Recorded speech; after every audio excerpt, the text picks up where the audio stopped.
On the I'm air. here. Yes, thank you. I've been listening to the discussion, and I'm a military wife. My husband's on his third tour to Iraq. And I just want to, if I could look Mr. Kristol and people like him from the American Enterprise Institute, and these people that are still pushing the war, I sleep 2 hours a night.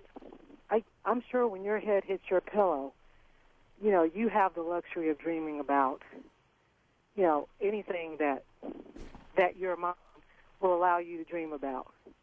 I'm waiting. I sleep with a phone under my pillow.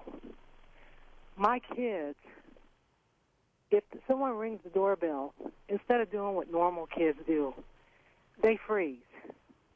And they're in elementary school. You all don't understand. We're military people, but we're people too. And the stress that we are under is tremendous. So I'll make a proposal before I have to leave the air.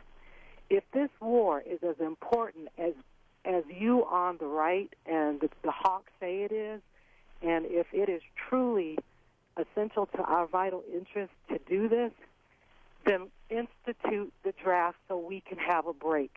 We are at the breaking point. I just had to counsel a friend last night who has had a solid marriage for 14 years because their marriage has fallen apart because they're dual military and they haven't lived under the same roof together in 5 years.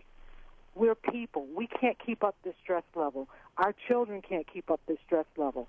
The spouses left behind can't keep up this stress level. And all you all keep saying, you just called my husband and all his troops a liar when you said it's mostly the insurgents attacking us.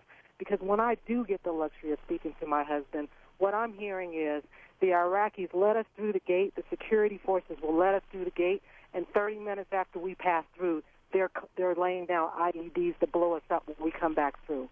They don't want us there. I understand you truly believe what you're saying, but it's not working. We can't want it for them more than they want it for themselves.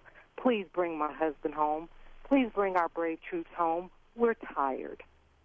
We're really tired. Thank you. Thank you, Quayle. We understand. Well, look, the Army, some of us have been arguing, well, first of all, I really respect, obviously, the service of those who have been over there. We had dinner last night with close friends whose son just got back from Iraq, and it is tough duty, obviously, and now we're on second and third tours. Some of us argued for a long time before 9/11 and very vehemently after 9/11 that the Army and Marines were too small for the world we are living in, for the foreign policy obligations we are likely to have to impose on our military, for the warfighting obligations we're going to have to impose on the all-volunteer military. And finally, we're increasing the size of the Army and the Marines, but we're paying a price for that in terms of longer tours and people going back a second and third times, and the strains on family life are obviously very real, and obviously it's a tough job over there.